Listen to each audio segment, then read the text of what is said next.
English classes channel में आप सभी बच्चों का स्वागत है। आज हम सबसे पहले आपको टेंस के बारे में बताएंगे। टेंस क्या होता है, टेंस कितने प्रकार के होते हैं। आज हम सबसे पहले टेंस बता रहे हैं आपको। टेंस किसे कहते हैं? टेंस माने काल या समय, जिस क्रिया के द्वारा हमें समय का ज्ञान होता है वह टेंस कहलाता है। टेंस जो है तीन प्रकार का होता है: present tense, past tense, future tense. Present tense का मतलब होता है वर्तमान का, पास्ट टेंस का मतलब होता है भूतकाल और फ्यूचर टेंस का मतलब होता है भविष्य का। प्रेजेंट टेंस के बच्चे चार पार्ट होता है। पहला होता है प्रेजेंट इंडेफिनिट टेंस, दूसरा प्रेजेंट कंटीन्यूअस टेंस, तीसरा प्रेजेंट परफेक्ट टेंस और चौथा प्रेजेंट परफेक्ट कंटीन्यूअस। इसी तरह पास्ट में भी होता है, इसी तरह फ्यूचर में होता है। हम आज सबसे पहले आपको टेंस की परिभाषा पढ़े समझिए। टेंस की परिभाषा है जिस क्रिया के द्वारा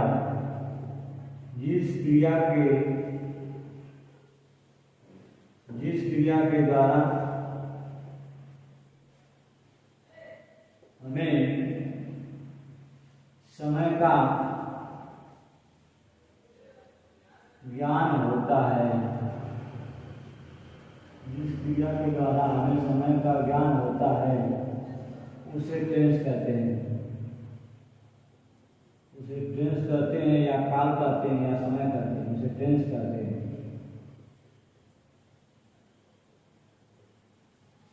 देखिए ये टेंस की परिभाषा एक लाइन में है। जिस क्रिया के द्वारा हमें समय का ज्ञान होता है उसे टेंस कहते हैं। अब तो टेंस कितने प्रकार के होते हैं? काइंड्स ऑफ टेंस या types of tense. Kinds of tense, इसको चाहोगे तो आप लिख सकते हो टाइप्स ऑफ टेंस। टेंस कितने प्रकार के होते हैं? इसको there are three types of tense. तो यहाँ लिखेंगे टेंस तीन प्रकार के होते हैं। टेंस तीन प्रकार के होते हैं। अब यहाँ देखिए टेंस तीन प्रकार का होता है। नंबर एक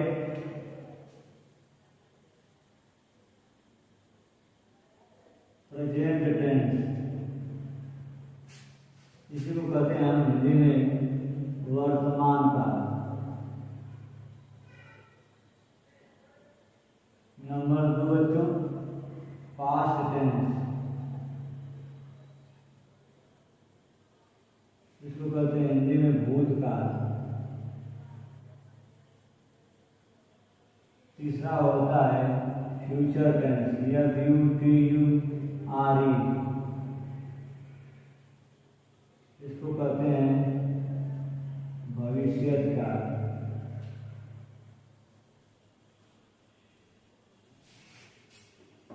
देखिए सबसे पहले मैंने आपको टेंस की परिभाषा बताया बच्चों।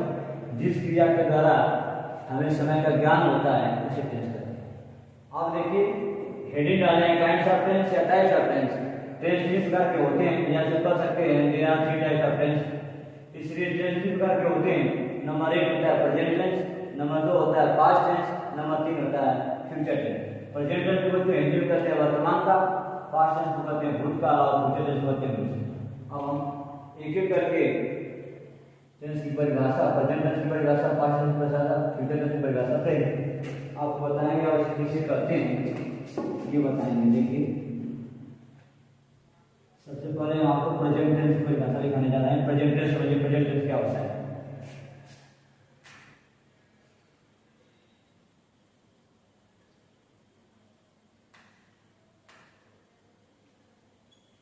प्रेजेंट टेंस इसी को हिंदी में कहते हैं बच्चों वर्तमान काल। प्रेजेंट टेंस का मतलब होता है वर्तमान काल, जिस क्रिया के द्वारा हमें वर्तमान समय का ज्ञान होता है। देखिए यहाँ क्रिया ही कराएगी। जिस क्रिया के द्वारा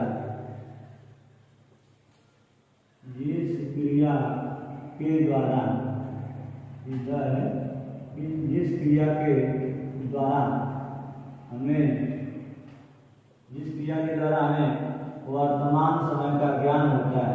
वर्तमान में जो चल रहा है, जैसे मैं आपको पढ़ा रहा हूँ, जिस क्रिया के द्वारा हमें वर्तमान समय का ज्ञान होता है उसे वर्तमान समय, जिस क्रिया के द्वारा हमें वर्तमान समय का ज्ञान होता है उसे प्रेजेंट टेंस कहते हैं। उसे क्या कहते हैं बच्चों? प्रेजेंट टेंस कहते हैं। अभी परिभाषा एक लाइन की है, जिस क्रिया के द्वारा हमें वर्तमान समय का ज्ञान होता है उसे प्रेजेंट टेंस कहते हैं। अब ये लाइन छोड़कर लिखिएगा दूसरे से, इस टेंस में, इस टेंस मतलब वर्तमान टेंस में, प्रेजेंट टेंस में, इस टेंस में हैं, हूँ, हो, लगा, होता है। ये ध्यान देना है। ये बता रहा है इस टेंस में, याद रखिए इस टेंस में हैं, हूँ, हो, लगा, होता है। इसकी सहायक क्रिया देखिए, याद रखिए इसकी सहायक क्रिया इज, आर, एम होती है। सहायक क्रिया होता है हेल्पिंग, इसकी सहायक क्रिया इज, आर, एम होती है। अब समझ में आपको आ गया होगा प्रेजेंट टेंस अर्थात वर्तमान काल क्या होता है। हमने बताया जिस क्रिया के द्वारा हमें वर्तमान समय का ज्ञान होता है उसे प्रेजेंट टेंस कहें। इस समय जब पढ़ा रहा हूँ वर्तमान में कार्य कर रहा हूँ प्रेजेंट टेंस में, इस टेंस में जो है बच्चों है, हो, लगा होगा। जिस टेंस में है, हो, लगा रहेगा प्रेजेंट टेंस में। इसकी सहायक क्रिया की जा रही है। जैसे बच्चों हम उदाहरण से आपको बता दें, मैं विद्यार्थी हूँ या मैं एक अध्यापक हूँ। मान लीजिए मैं पढ़ा रहा हूँ, अध्यापक हूँ, मैं एक अध्यापक हूँ। लिख लीजिए ऐसे, मैं एक अध्यापक हूँ। मैं का क्या होगा? आई होगा। आई के साथ बच्चों क्या लगाओगे? आई लगाओगे, ये हो जाएगा टीचर, आई एम टीचर। मान लीजिए आप विद्यार्थी हो, मैं आपके पास, तुम विद्यार्थी हो। मान लीजिए मैं विद्यार्थी, तुम विद्यार्थी हो।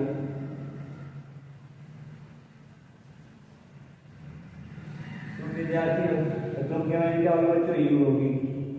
तुम क्या होगी? ये होगी। अगर तुम बहुवचन है तो इसके साथ सहायक क्रिया क्या लिखेंगे? आदि लिखेंगे। विद्यार्थी है तो क्या हो जाएगा? स्टूडेंट हो जाएगा। तुम विद्यार्थी हो, यू आर स्टूडेंट। समझ में आएगा? मैं एक अध्यापक हूँ, आई एम टीचर। तुम विद्यार्थी हो, यू आर स्टूडेंट। तो यहाँ एक वचन रहेगा तो ये लगता है, बहुवचन रहेगा तो आ रहेगा, आई के साथ आएंगे। जैसे मान लीजिए हुआ एक अक्षर लड़का, यहाँ देख लीजिए, माना मैंने यहाँ लिख दिया हुआ एक अक्षर लड़का, हुआ एक अच्छा लड़का है, वो अपना क्या हो जाएगा? ही हो जाएगा। एक वचन में बच्चों से ही हो जाएगा। अच्छा लड़का है तो ही हो जाएगा। फिर क्या है? गुड हो जाएगा, ये बोल जाएगा। इसका मतलब समझ आया?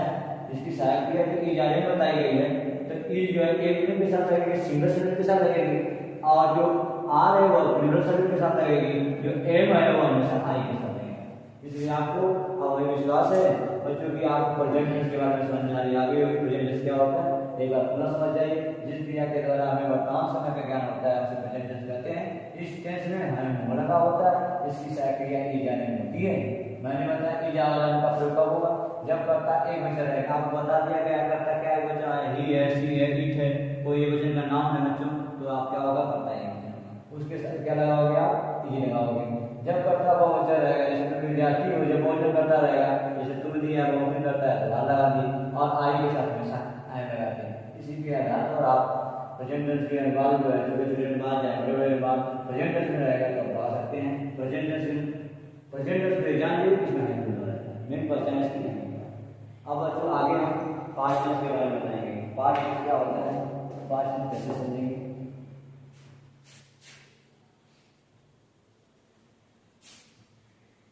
थोड़ा सा बच्चों टेढ़ा हो जा रहा है, ये गोजिले कैसे पढ़ा हो, इससे थोड़ा टेढ़ा हो जा रहा है, इसे ध्यान से थोड़ा सा देखिए, इधर उधर हो जा रहा है। अब दूसरा है बच्चों, देखो दूसरा है क्या? दूसरा नंबर है पास्ट टेंस। राइटिंग को मत जाना, आप ध्यान से देखना क्यों थोड़ा सा सामने में पढ़े हैं, इसे गोजिले के इसे थोड़ा टेढ़ा हो जा रहा है, फिर भी समझिए आप पास्ट टेंस। पास्ट टेंस को हम बच्चों कहते हैं भूतकाल। भूतकाल का मतलब ये भूत नहीं है, भूतकाल में बीता हुआ समय। उसका मतलब बीता हुआ समय। पास्ट टेंस क्या होता है इसकी पहचान समझिए। दूसरा मतलब हेडिंग डाले हैं पास्ट टेंस। अब पास्ट टेंस किसे कहेंगे ये समझ लीजिए। जिस क्रिया के द्वारा, जो क्रिया ही होगी, इसलिए इसकी परिभाषा क्या होती है, जिस क्रिया के द्वारा, जिस क्रिया के द्वारा बीते हुए, जिस क्रिया के द्वारा बीते हुए, जिस क्रिया के द्वारा बीते हुए समय का ज्ञान होता है, जिस क्रिया के द्वारा बीते हुए समय का ज्ञान होता है। जो क्रिया हमें बीते हुए समय को ज्ञान लाती है, जैसे मैं आज पढ़ा चला गया, कल आया तो काल जो कल आएंगे तो जो आज का कार्य होगा वह बीत चुका है। ये बताइए जिस क्रिया के द्वारा बीते हुए समय का ज्ञान होता है उसे बच्चों पास्ट टेंस कहते हैं। पास्ट टेंस कहते हैं। पास्ट टेंस लिखा करिए, आप इसको लिख लेंगे तो याद आ जाएगा, क्योंकि लिख कर कोई चीज आप सुनकर नहीं याद करते हैं, इसको एक बार दो बार तीन बार लिखेंगे, लिखने से आपके माइंड में छप जाता है। इसलिए जो मैं लिखा रहा हूँ तो उसको लिखिए। इसे लिखा है ना, जिस क्रिया के द्वारा बीते हुए समय का ज्ञान होता है उसे पास्ट टेंस कहते हैं। इस टेंस में आगे बात समझिए। इस टेंस में, इस टेंस में, इस टेंस में था से लगा होता है। इस टेंस में क्या लगा है बच्चों, था। अभी इससे पहले प्रेजेंट टेंस पढ़ा है उसमें है वो लगा था। इस टेंस में क्या लगा है, था से लगा है। हाँ, इसकी सहायक क्रिया समझिए। इसकी सहायक क्रिया पूरा आसपास हम लिख दे रहे हैं, समझ जाइए। इसकी सहायक क्रिया वाज और वर होती है। इसको वर पढ़ते हैं, वेयर नहीं वर भी पढ़ सकते हैं। वाज और वेयर होती है, WAS, वाज और वर।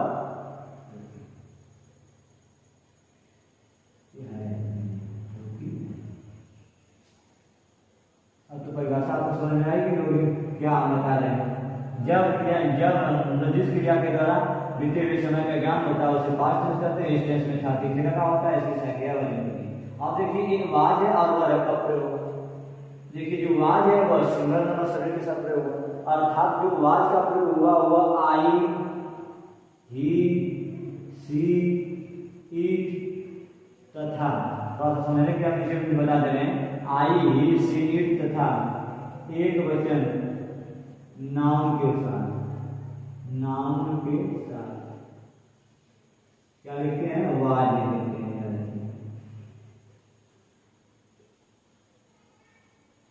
आई है, अब यहाँ देखो आई के साथ वाज लगेगा। आई है, ही है, सी है, इट है तथा एक वचन के नाम के साथ वाज लगेगा। उसी जगह बहुवचन का नाम क्या होगा, जैसे लिखे वी, फिर लिखे हम यू, फिर लिखे दे, ये प्रोनाउन है। वी यू, वी लिखे बच्चों ये है WE, वी यू दे तथा बहुवचन नाउन के साथ वर लिखते हैं, WRE। ये चीज समझिए। आई, ही, सी, इट तथा एक वचन नाउन के साथ हम वर लिखेंगे। वी यू दे तथा बहुवचन नाउन के साथ हम वर लिखेंगे। जैसे वे विद्यार्थी थे,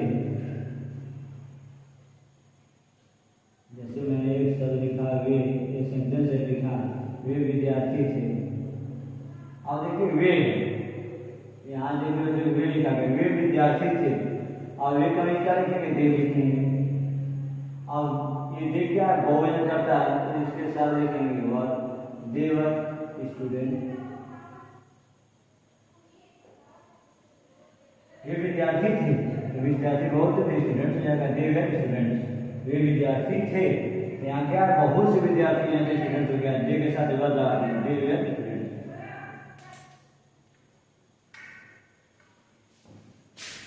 दूसरा बात देखिए, यहाँ बता दे रहे हैं, मैं एक खिलाड़ी था।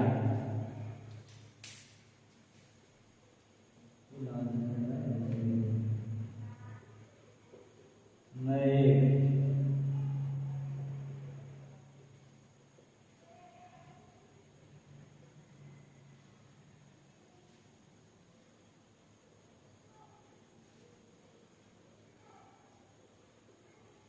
एक खिलाड़ी थे, तो मैं के लिए क्या लिखोगे आई। अब आई के साथ मैंने क्या बताया वाज लिखेंगे, फिर क्या लिखेंगे खिलाड़ी के लिए क्या लिखोगे वो प्लेयर, आई वाला प्लेयर। वह एक रानी थी,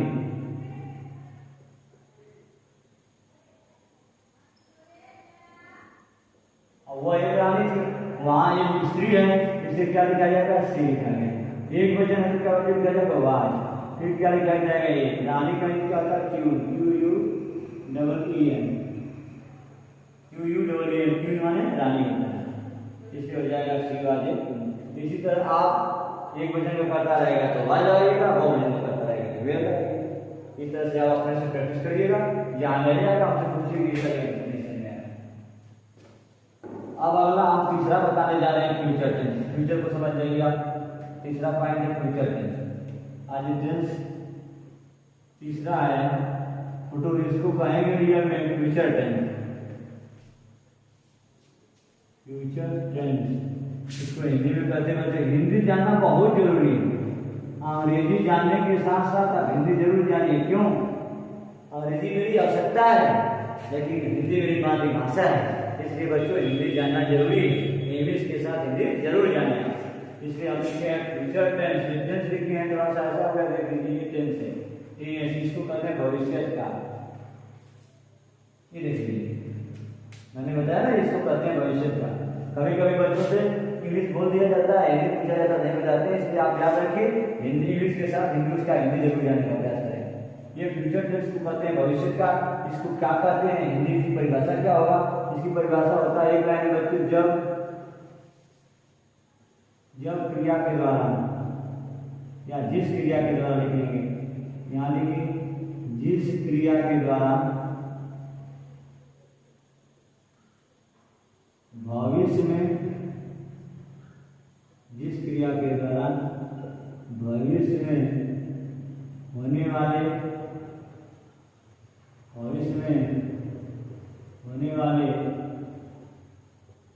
कार्य का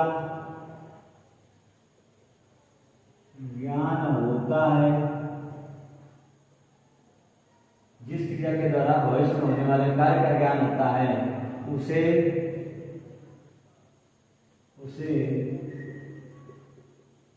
फ्यूचर टेंस कहते हैं।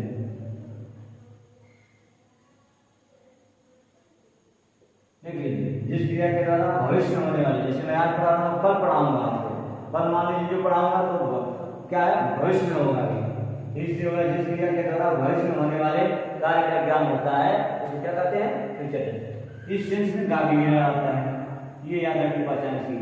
इस टेंस में गा गी गे लगा होता है, इस टेंस में गा गे गे लगा होता है। इसकी सहायक क्रिया क्या होती है जानते हैं? इसकी सहायक क्रिया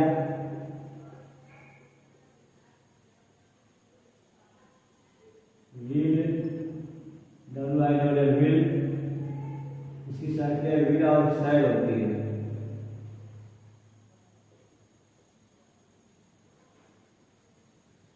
इसकी सहायक क्रिया देखिए सामने आपको गिरा दिया नहीं, हमने परिभाषा में क्या, जिस क्रिया के द्वारा भविष्य में होने वाले कार्य का ज्ञान होता है उसे फ्यूचर टेंस कहते हैं। आपके सामने है, अब मैंने बताया इस टेंस में गागे का होता है, इसके नीचे क्या, इसकी सहायक क्रिया विल और शायद होती है। अब ये समझिए विल कब लगेगी और शायद, विल कब लगेगी शायद कब लगेगी। तो जान लीजिए आई और वी, ये दो याद रखना है आपको। आई और वी के साथ, आई और वी के साथ शायद,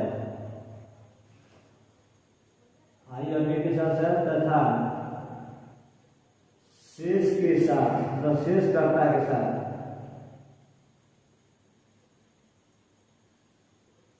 विल लगता है। देखिए आई और वी दो, आई माने मैं, वी माने हम, ये दो कर्ता है, ये सिंगल इंटीग्रल है। आई वी के साथ जो है शायद तथा शेष कर्ता के साथ विल लगता है। जैसे वह किताब पढ़ेगी, दो एग्जांपल से हम आपको प्रूव कर दे रहे हैं। वह किताब पढ़ेगी, वह किताब पढ़ेगी तो वह हमारी क्या हो जाएगा, सी हो जाएगा। पढ़ेगी से गागी के लगा दे, इसकी सारी क्रिया रीड हो जाएगी, सी रीड। पढ़ना हमारी क्या हो जाएगा, रीड हो जाएगा, रीड। क्या पढ़ेगी, किताब, the book, she read the book. अब अगला है मैं घर जाऊंगा, मैं घर जाऊंगा,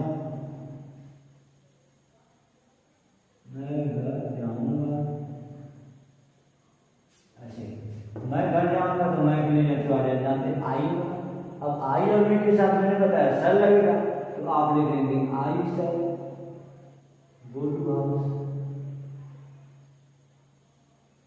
आपको समझ में आ गया होगा कि आई मी के साथ सर तथा शेषकर्ता के साथ लगता है। वह किताब पढ़ेगी, सी विल रीड द बुक। मैं घर जाऊंगा, आई शैल गो टू हाउस। इस तरह से बच्चों हमने आपको प्रेजेंट टेंस के बारे में, फ्यूचर पास्ट टेंस के बारे में और फ्यूचर टेंस के बारे में अच्छी तरह से बता दिया। अब आपको हम बताने जा रहे हैं इन तीनों टेंस के क्या पार्ट होते हैं। वैसे आप पढ़ेंगे तो 3 टेंस के क्या पार्ट पढ़ेंगे तो 4 के 12 पार्ट हो जाएंगे। सबसे पहले हम आपको प्रेजेंट टेंस के पार्ट बताने जा रहे हैं, प्रेजेंट टेंस के भाग। अब इस चीज को समझिए, प्रेजेंट टेंस के पार्ट होगा कि आपको अच्छी तरह से बताऊं और जहां कहीं भी आपको ये लगे कि न समझ में आए वो बात हमको रख देंगे तो उसको हम पूरे आपको बता देंगे। पहली वीडियो में मैंने जितना बताया वो आप समझिएगा। आगे वाला है इस चैनल को आप देखिएगा, चैनल अच्छा लगेगा उसको सब्सक्राइब करिए, लाइक करिए